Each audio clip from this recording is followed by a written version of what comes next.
Welcome to the Sex Talk Cafe, a podcast where you'll get to learn from the experts in the field of sex, love, and relationships. The mission of the Sex Talk Cafe is to normalize the conversation on sexuality while building a bridge between the sexual and spiritual. I'm your host, Susan Morgan Taylor.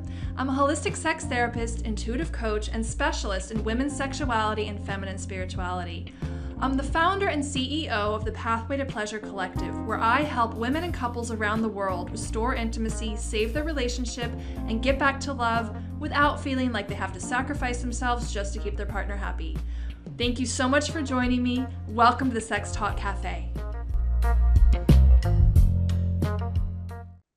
All right, everybody, welcome to the Sex Talk Cafe. Super excited to have my special guest here today, Pamela Madsen, who is a somatic wellness educator, and she is the creator of the Back to the Body method and hosts retreats all over the world in really cool locations. So we're going to be talking about that today, but before we dive into our juicy conversation, Pamela, I want to give you an opportunity to introduce yourself and tell our listeners just a little bit about you, who you are, and tell us a little bit about your work and what is a somatic wellness educator? Yeah. Okay. Well, I've lived long enough that that introduction will get very long. So what I think people really need to know about me is I have a long history of being an activist around reproductive rights. Mm. And so I was with Resolve, which is the national infertility organization, and then I founded the American Fertility Association, where I worked for all kinds of family building, from for LGBTQ people, straight people, all the people, insurance coverage, helped pass a couple of laws, and did a lot of work in front of Congress and the FDA in my time. And then I wrote a book about an experience that I had exploring my own sexuality when I was 40. And that book is called Shameless: How I Ditched the Diet, Got Naked, Found True Pleasure, and somehow got home in time to cook dinner. Because if nothing else, I was also a traditional wife and mother of 2 sons. And so took that experience of being a client of this work, of sexological bodywork, exploring my fantasies, finding my body. And in the process of that, cured an eating disorder that I had for 15 years. Like, it simply disappeared. And that's not simple, because I was in therapy and I was taking medication. But once my body was receiving what my body wanted, it was no longer hungry for what wouldn't feed it. And so all of a sudden, one day, a cupcake just became a cupcake. And it was not very interesting to me. And that was 15 years ago. So I had an eating disorder from the time I was 15 to the time I was 40. And I'm much older now. And when I was exploring the sexual intimacy, sacred sex underground, which it was when I was exploring as a client, I had a lot of mixed experiences.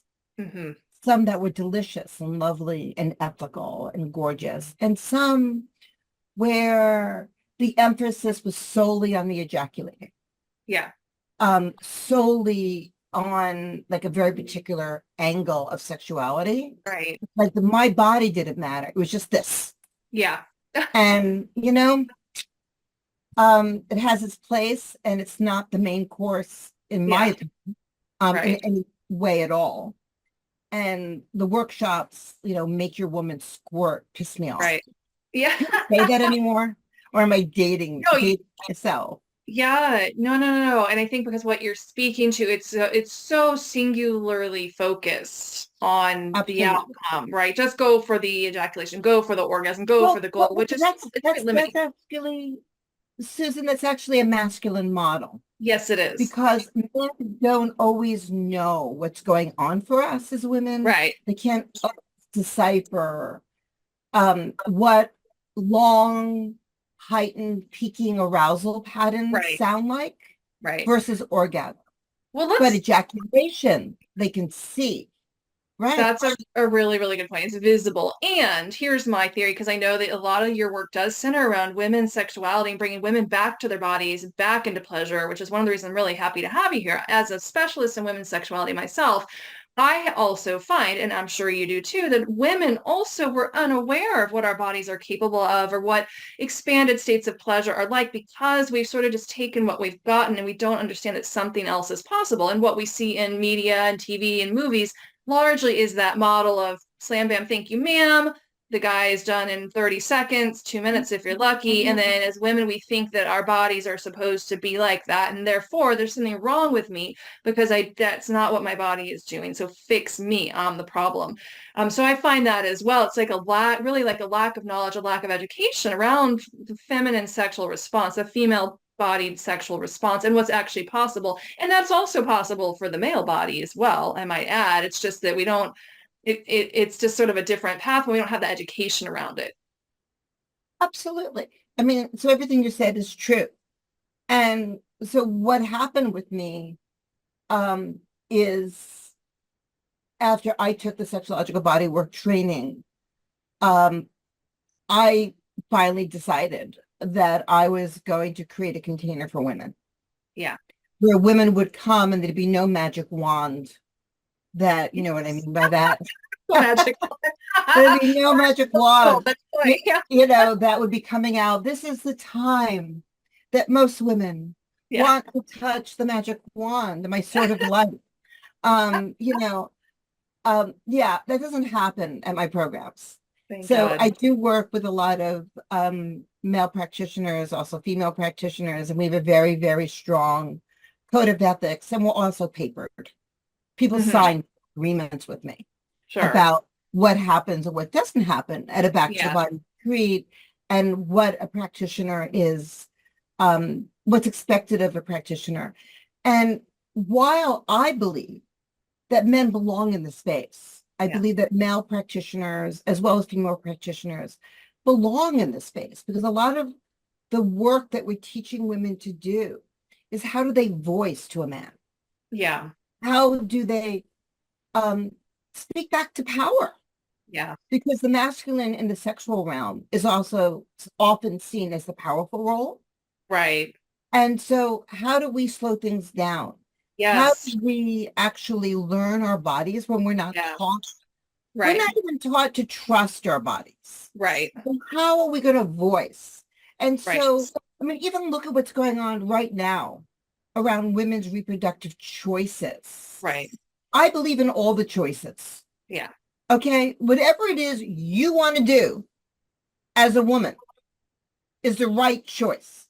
Yeah. And here we have men again telling women again that we can't trust our own bodies. We're going back 100 years. Yeah. So everything that I grew up with as a right is again being questioned. And so when that happens, women question their ability to own their own bodies. Right. And so we're back in it again. It's just like a never-ending cycle. And so what I support, what my work is all about, is supporting women first to understand their bodies, to understand their pleasure, to receive pleasure. We do one-way touch. The practitioners remain clothed. Yeah. It's very boundary and intimate. Yeah. And beautiful. Yeah, if we could, I want to back up just a little bit for our listeners that are with us here who don't know what the realm of sexological bodywork is, because I'd love to kind of talk about that a little bit so that people who are not familiar with that field get an understanding of what it actually is and what it isn't, because it can be very misunderstood and misconstrued. And since that's really the basis of your work, I think it'd be helpful just to talk. Could you just share with our listeners a little bit about what is sexological bodywork and what isn't it? What is it not? Sure. So my work at its core is based on sexological bodywork. That's where my certification happened in 2007. I've been practicing a long time and training people a long time. So mostly we work on a massage table. Mostly it is Well, no, it's not mostly. It's always one-way touch. Yeah. And so the direction of care is towards the client. Yeah. It's towards her. What does she need? Helping her find her desires. Yeah. Helping her move through her obstacles. And there's a whole process that begins once the woman says yes, then she's put into a group, and then she's supported, and she has pre-interviews, and she does intakes. Mm-hmm. And this is a container. I'm going to go in and out of your question. This is a container specifically held by women. Mm-hmm. That's not necessarily sexological bodywork. That's my container. It's Gotcha. a container held by female leadership. Yeah. And we have a lot of space within the boundaries. So if the boundary, like here's your boundary, I should have a better thing than that. I'm going to use, for lack of anything else, I'm going to grab the top of a perfume bottle. There we go. Okay. So here's a boundary. The boundary is one-way touch. The boundary is the men are not performing oral sex. There's no fluid exchange. There's no kissing of lips. No kissing of lips. There's no oral sex happening. Mm-hmm. They don't date clients. They're not intimate with clients outside of the realm of back to the body. We have very limited outside engagement. Inside, look at all the space inside the boundary. There's tons of room in here for women to play.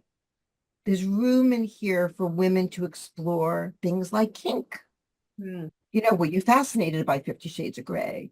You know, when you have an orgasm, are you thinking about a spanking? Would you like to experience that? Are you curious about rope play?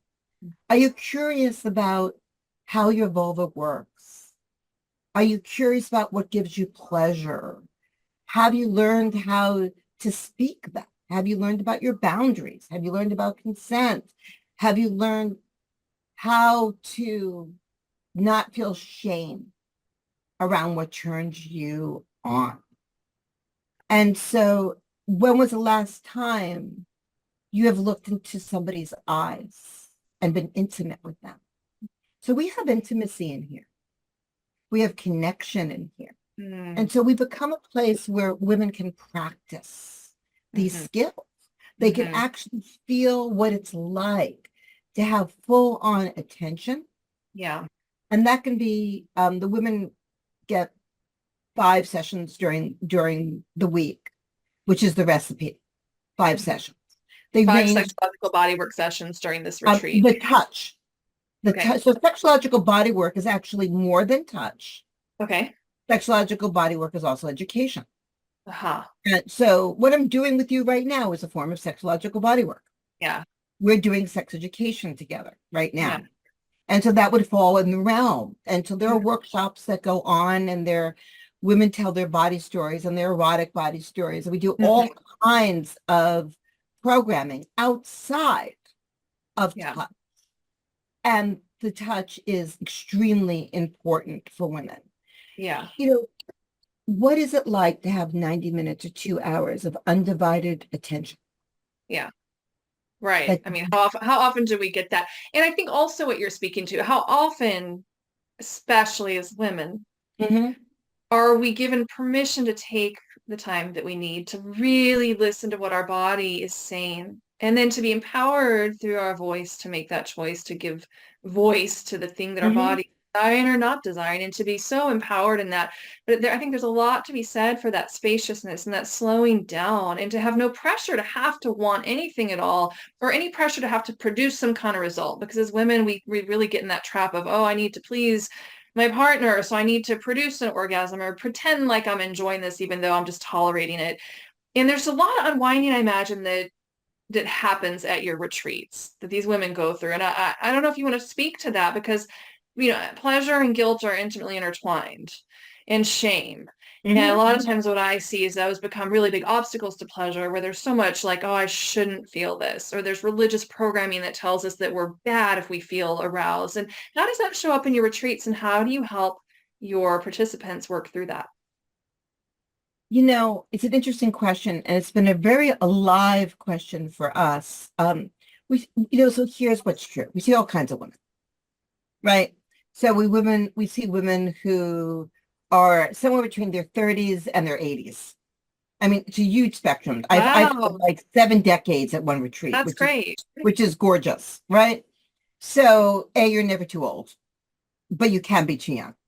So, I don't like to take women in their early 20s. I just don't feel like they have the bones yet, Okay. to really know their consent.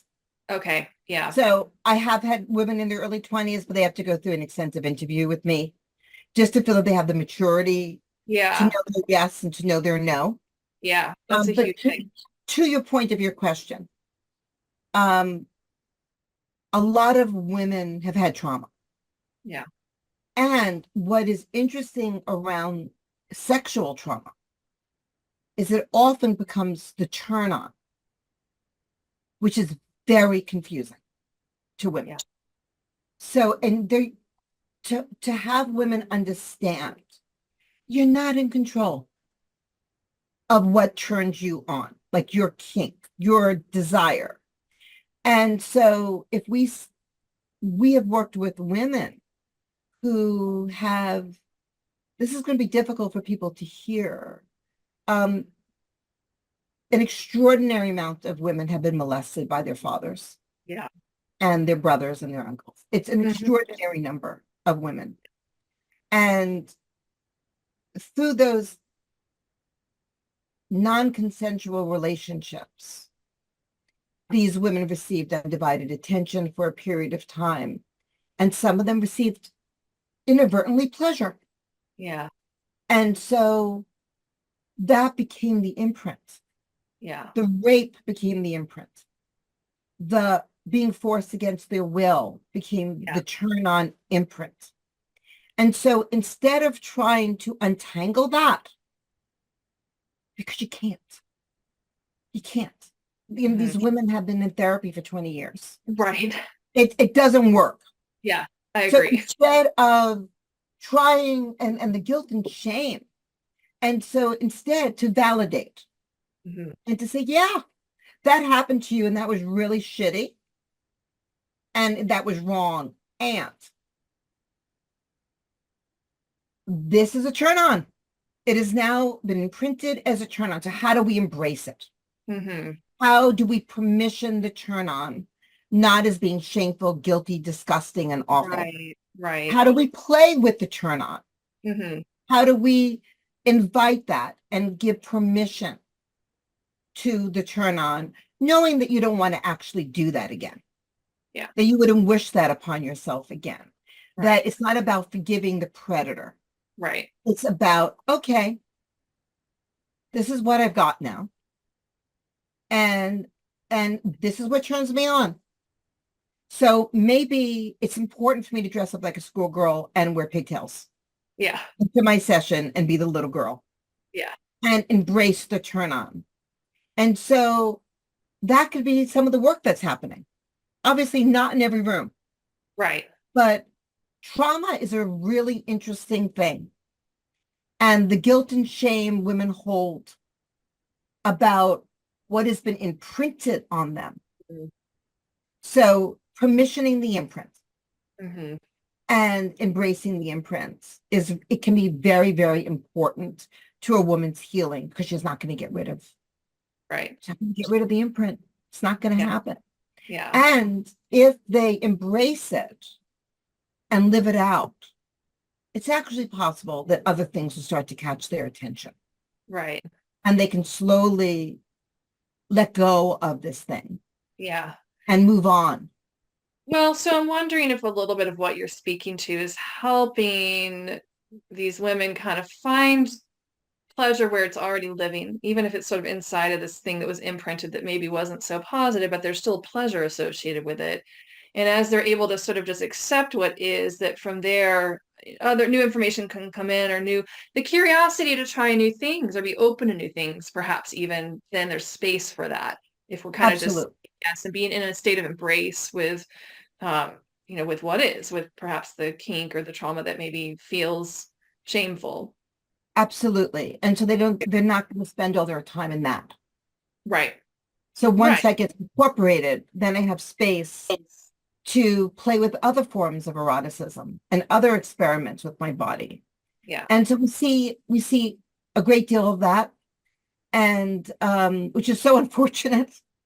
And we see just everyday women like I was, women who have been in long-term marriages, who are still in long-term marriages, and their only experience erotically has been with one person or very few partners.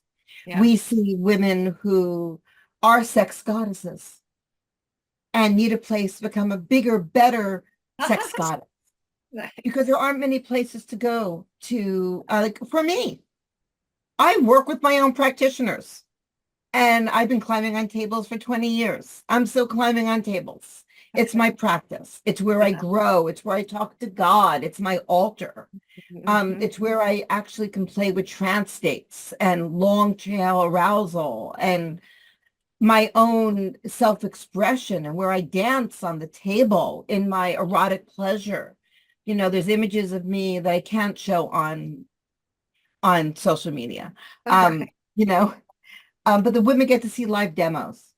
So they get Okay. to, which is so important, Yeah. because they get to see what's possible Right. on the table. I had a woman say to me, oh my God, I'm so relieved because I didn't know what to do with my legs. Like, what do I do with my legs on the table? And, to see me dancing and moving and even standing on the table, Oh, my pleasure is so freeing and opens up the possibilities. And women have seen porn, but they've not seen a midlife woman like standing yes. on the table in orgasm Right. and seeing what's possible in a not perfect body.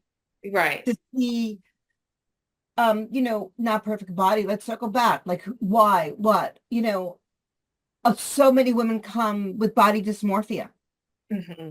So many women come with shame around their bodies. Mm-hmm. So many women come who've had breast cancer, mastectomies, Mm-hmm. who've had real failure, Mm-hmm. I call it body betrayal, Mm-hmm. and trying to make friends and reconnect with a body Wow. that didn't ask our permission Right. Yeah. to get cancer or MS. Yeah.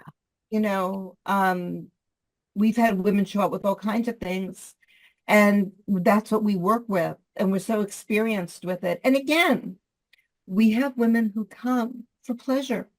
Yeah. They don't come to be fixed. Yeah. They don't come for healing. They come because they were like me. I didn't have any trauma like that. Yeah. Right. I wanted, and my marriage bed wasn't broken. Yeah. We knew how to do the things.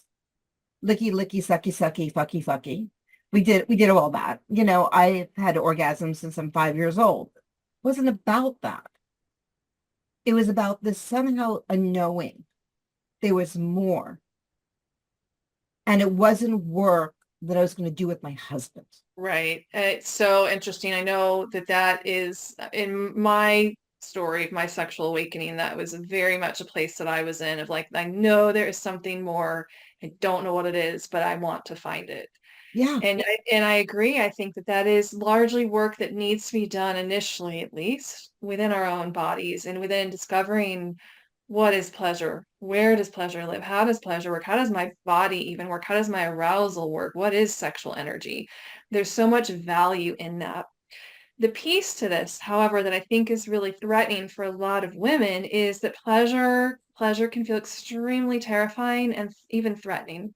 And I wonder if you could speak to that a little bit, if you feel that is true, if you've seen that, if so, how does that show up in your retreats, and how do you work with that? And was that true for you as you went on your own erotic explorations back many years ago? I'm still on it. I don't think I don't think it has an Never end. ends.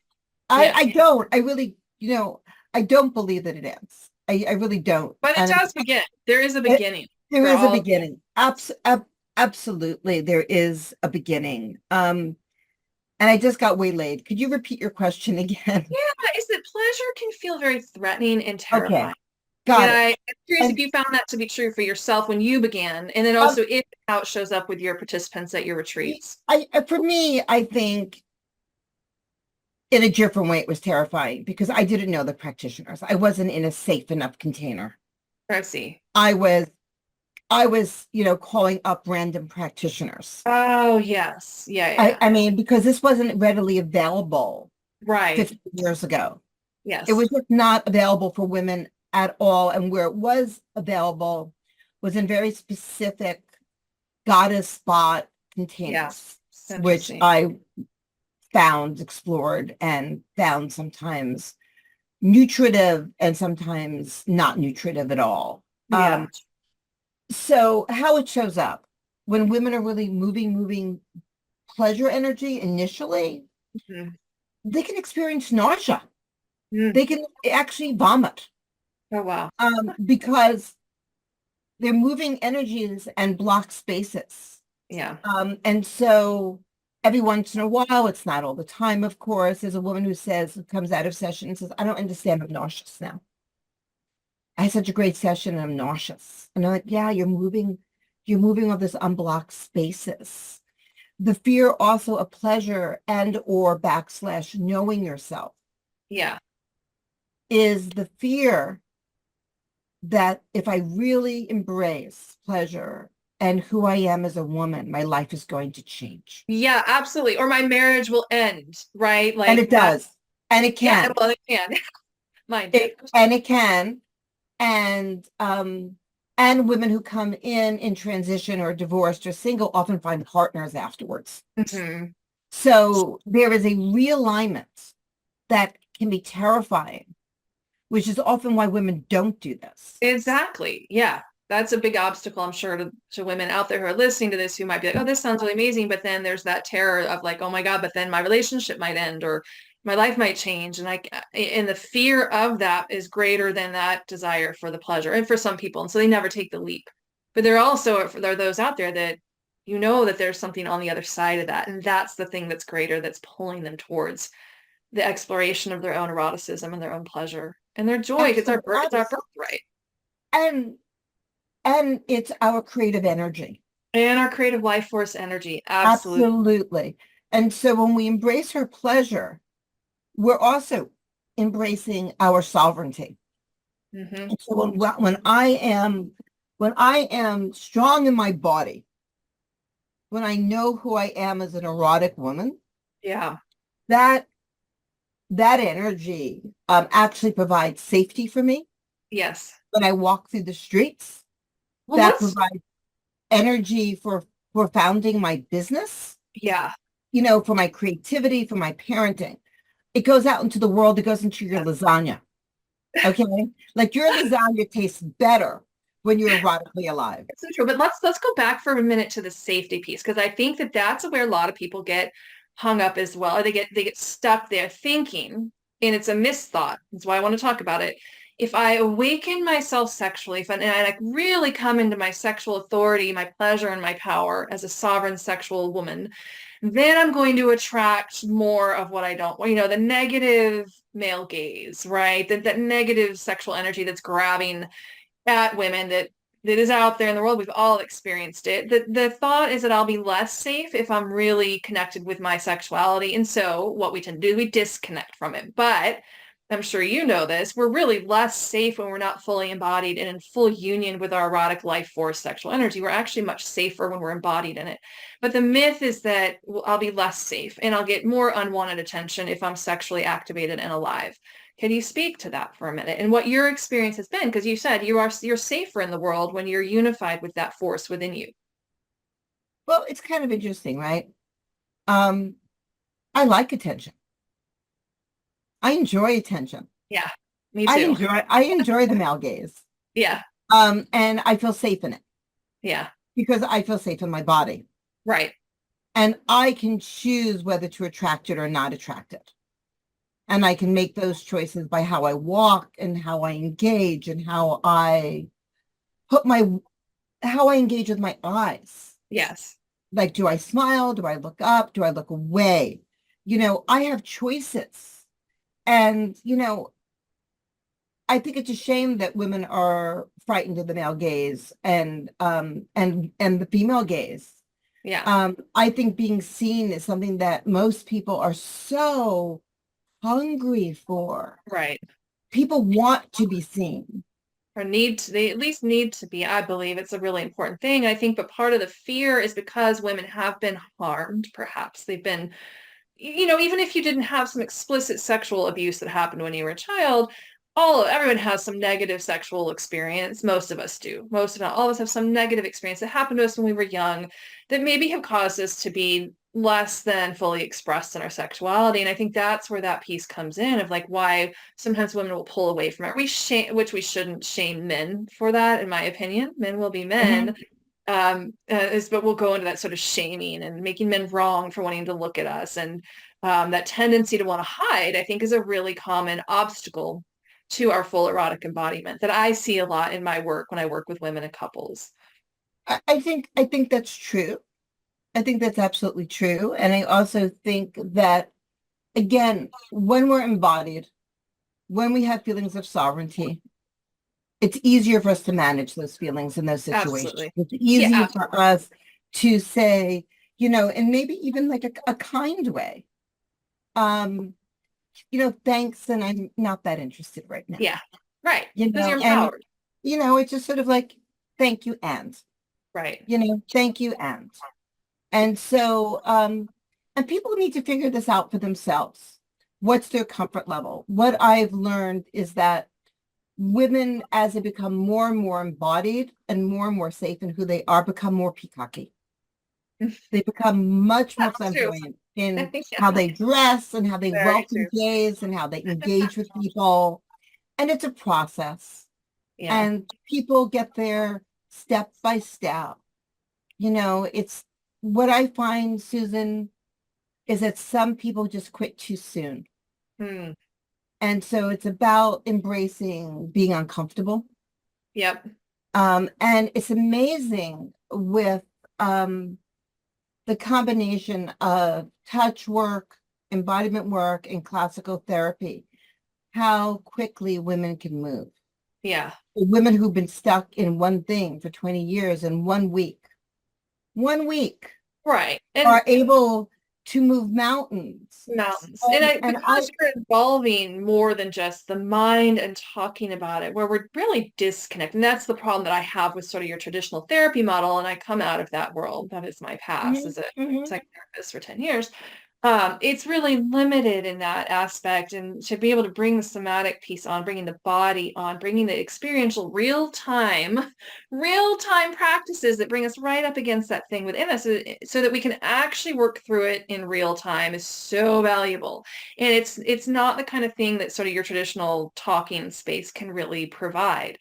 But something like what you're doing with these retreats can really create those types of real-time intimacy practices where the women are able to come up against the thing that they're stuck in, and in real time be supported to move through it. Is that correct? I think that's what I'm hearing. Yeah, and to be clear, when we close the circle at the end of a retreat, one of the things I say to women, and this is now time to book your appointment with your mental health professional. Please make sure that if you're working with somebody, that you have an appointment in the books this week. If you don't have a referral, please speak to me. Yeah. Because, at Back to the Body, we offer support groups for free. We have professionally run support groups in our little, private container. Yeah. So we've got that for women. So they're not sort of dropped on their heads. Right. Thank goodness. And they have sisterhood. Beautiful. And I think they need one-on-one support from a sex positive psychotherapist or coach who will give them that one-on-one process. Right. And it's not one, life is so complex, Susan, right? Right. And getting wherever we are, who we are, didn't get there overnight. Right. It took a lot of time. Yeah. And we tell women, like, don't leave here expecting this nice little bow. Right. on your little package to happen, because there's no little bow. There's no little bow. It doesn't come with a bow, everybody. Yeah, it doesn't come with a bow. Your Doesn't come with a sexuality bow. does not. And you will be going like this. You're going to expand and contract. And how can you stay in? And how do you get the support? This is not a solo activity. Sexual embodiment, sexual wellness and wholeness, female sovereignty is a team sport. It's a team sport. I didn't do this by myself. I still don't do this by myself. I don't expect the women who come through me, through our programs, to do this by themselves. I think you make a really good point there. I know one of the challenges that I have seen women have around sexuality work is that exact piece. There's sometimes what I've encountered is sort of an intimidation of being in a group setting and exploring these very sensitive areas. And I agree with you. I think that the group setting is actually an ideal place and a necessary place actually to do it, especially as women. Yet so many women are doing it in isolation. And actually, when I really got on my path, I mean, that was 12 years ago, and I didn't have support. I didn't even know about a lot of the stuff that we have, that's more mainstream, or at least it's coming out of the woodwork, like the sexological bodywork. Yeah. What's true, Susan, is we've gone from being in the shadows to being in CNN Traveller and Condé Nast Traveller and Oprah. It's amazing what is being talked about and how the lens has changed around this work. But back to your piece about isolation and sisterhood. So we took part in a study. It was a 6-year study. Oh, wow. And people can find that link on my website. They go to the blogs, and it's a published study. Okay. And we looked at the effects of sexological body work at my retreats, because it was the only way they could study it. Oh, cool. It wasn't about me. Right. But I have a repeatable model. Gotcha. So there's not a lot of repeatable models out there. Right. Good point. And so Dr. Crane and others at Widener University did this longitudinal IRB study. And one of the number one outcomes was that women learned to trust women.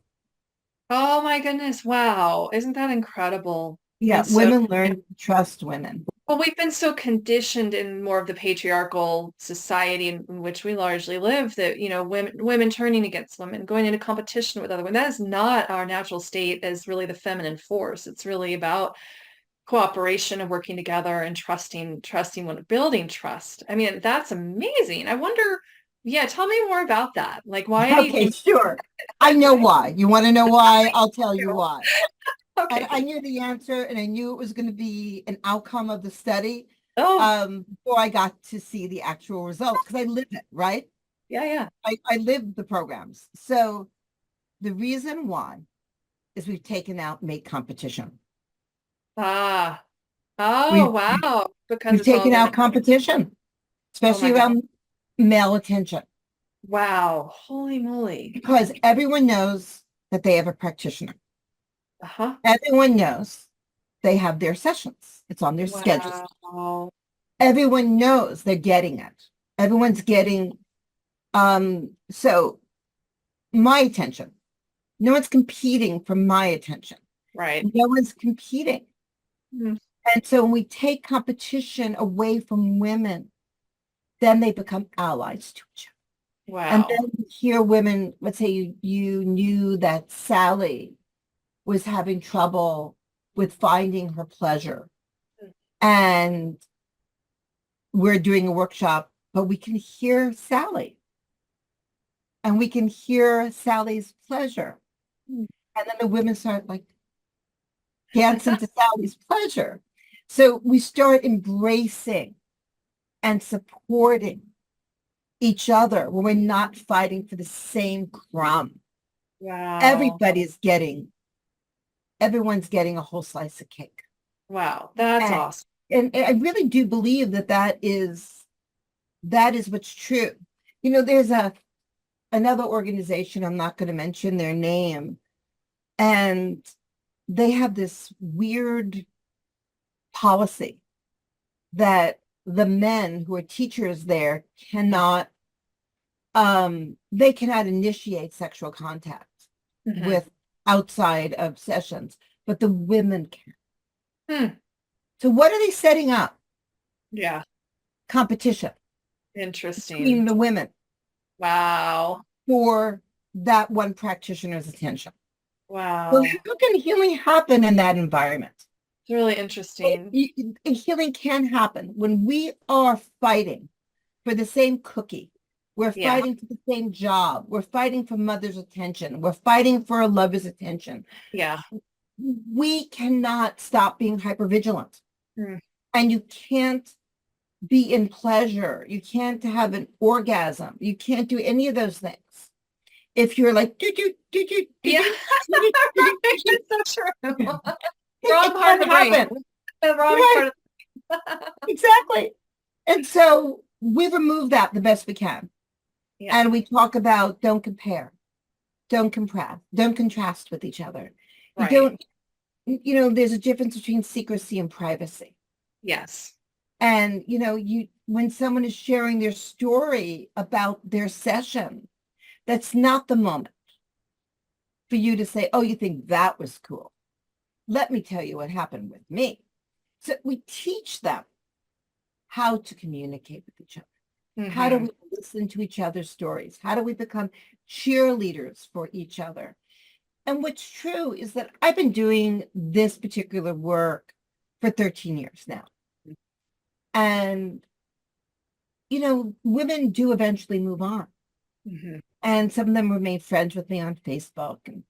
And then I see them together. They're no longer with me, but the friendships they and the sisterhood they make continues. Yeah. And that's beautiful. Like to turn on and see 4 of your clients in Aruba together playing. And these were women who didn't trust women. Right. Wow. That's really beautiful. I'm curious, so we have a little bit of time left together, and this might be just a slight shift in our conversation. And I am going to give our listeners, everyone listening, you're going to get a way to find out more about the Back to the Body retreat here at the end of the interview, so please stay with us. Would you talk about some of the advocacy work that you've done and laws that have been passed, and just a little bit about that aspect of your work, which I think is just phenomenal? I would just love to hear a little bit about that. I'm curious. Well, sure. I mean, that was my past. Okay. So I'm a bit of a bridge human. And what I mean by that is I'm the kind of person, and many people are who become activists, is that they have a life experience and then they want to make it better for people who are facing similar challenges. Yeah. So I got married very young and didn't expect to have trouble having children. And I did. I ended up doing in vitro fertilization. My children are 33 years old.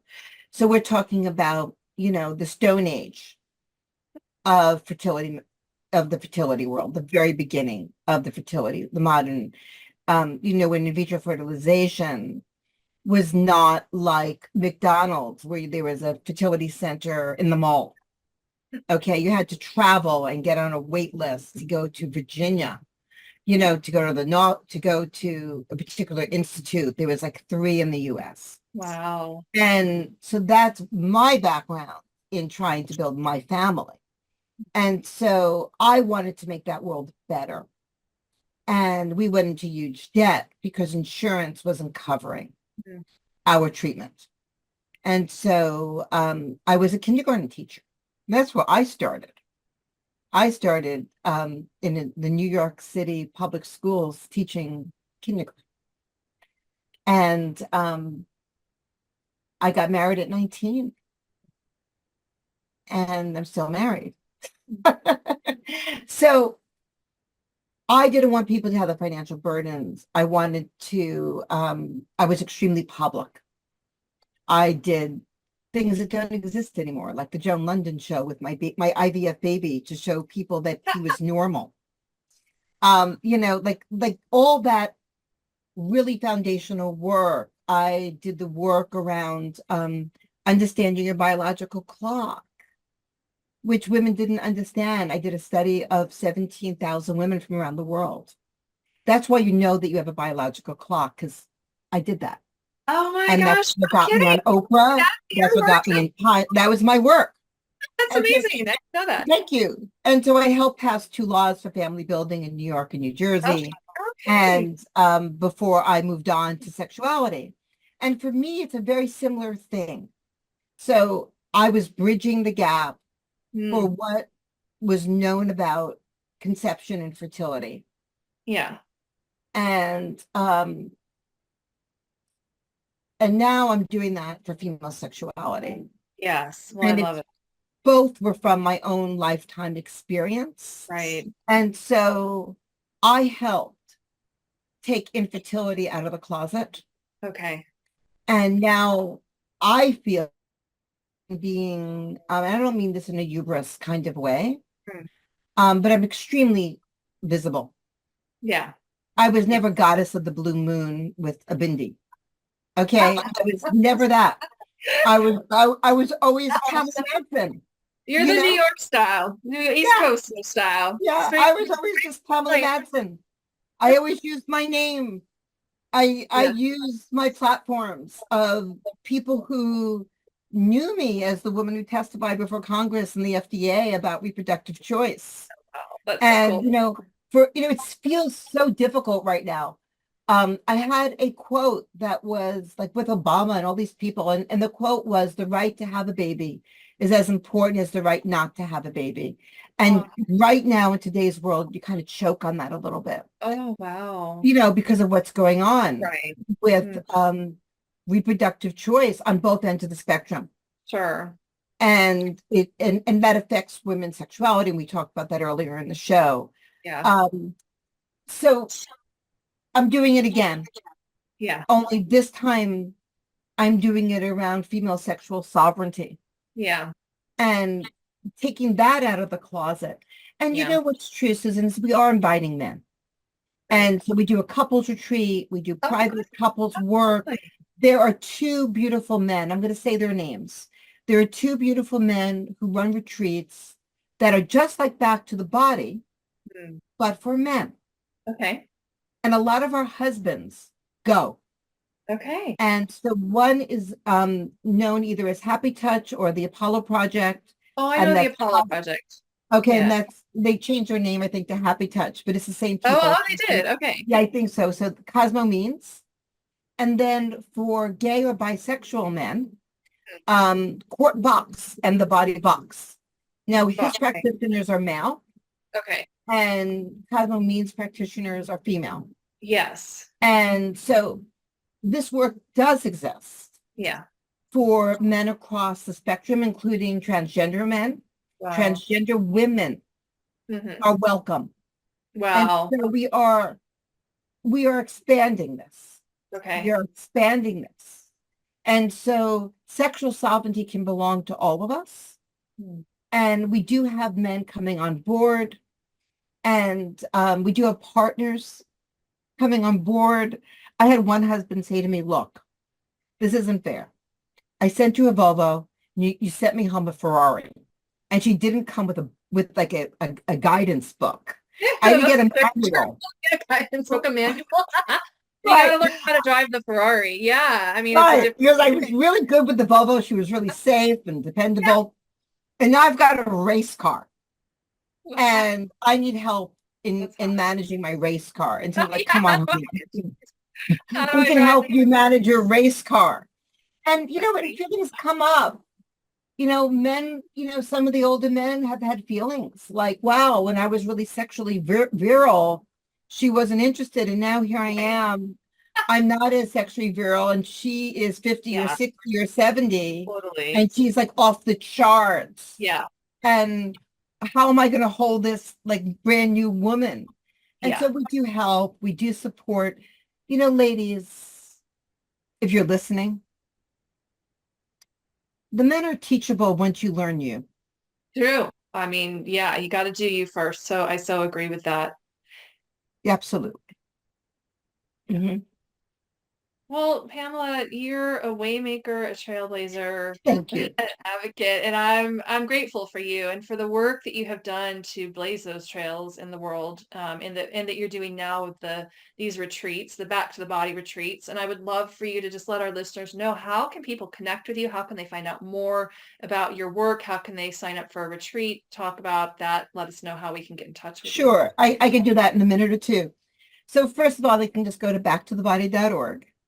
And there's a pleasure quiz on there. And they can take the pleasure quiz, and that will then like give them like resources, sign up. It will connect them to the newsletter. They can have a free consultation with one of our female sexologists. And we're actually buying a home in Joshua Tree, California. Oh my gosh. And yeah, it's really a big deal. And so the Back to the Body Institute is being born. Yay. And we will, yes, I'm very excited. And so we will have a real live, gorgeous, gorgeous spot now in the US that is managed and owned by us. And we're still going to be doing international retreats. So if you want to go to Italy and do this work, or Thailand to do this work, we'll do about 4 of those a year, and smaller events called portals. By the time this airs, there'll be one in Joshua Tree, probably the first week in December. Okay. So pop over there and sign up just to get on the newsletter. If you're a social media person, you can find me personally on Instagram at the Pamela Madsen, because someone took at Pamela Madsen. Isn't that nervy? Yeah. I hate when that happens. So nervy. And I'm on Facebook. My longer writings, I put out free information every day. Free writing every day. Longer version, Facebook. Okay. Shorter version, Instagram. Okay. And so you can find me there. I have a vague presence on TikTok. It's vague. It's so vague. It's still quite brave. It's just like, videos go up every once in a bit. I haven't mastered the TikTok. I'm between what do they call it? A Gen Z and a boomer. Right. I'm on the cusp. I'm doing the best I can, kids. I'm doing the best I can. Have a vague presence is better than what I can do with TikTok. Well, there we go. Than you, so. But Facebook is my favorite because I don't have to censor myself. I can really give. I don't like the mall. I don't like when people go to social media just to be sold to. Yeah. And so what people can find on my Facebook and on my Instagram is education. Good. Yeah. And invitations to events or podcasts and things like this. That's beautiful. But it's my page is not a mall. Yeah, the sales mall. Yeah, I totally know what you mean. That's so refreshing. And what's true, Susan, is because what we do is so limited. Yeah. I sell out really fast. So my women, so I'm not hungry. And so what I can tell women is that if you want to get on the boat, get on the boat. Yeah. Because it's full.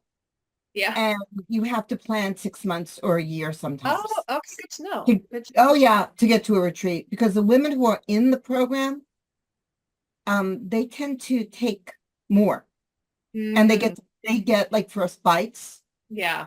And so it's sort of like getting into the program. Get into the program, everybody. Did you hear that? Get on it now. Backtothebody.org, and on Instagram at the Pamela Madsen, and on Facebook, what is your Facebook handle? Pamela Madsen. It's old-fashioned verified. Oh, wow. Yeah, I didn't pay for it. It just appeared 10 years ago. All right. Yes. That's awesome. The blue check. The blue check just appeared. I didn't even know what it was. It was, it was in the old days. Well, it was when, I think you worked for it. Absolutely. You worked for that check. I did. So thank you, Susan, for having me. This has been delightful. You are so welcome. Thank you for being my guest on the Sex Talk Cafe. Thank you for joining me today for the Sex Talk Cafe.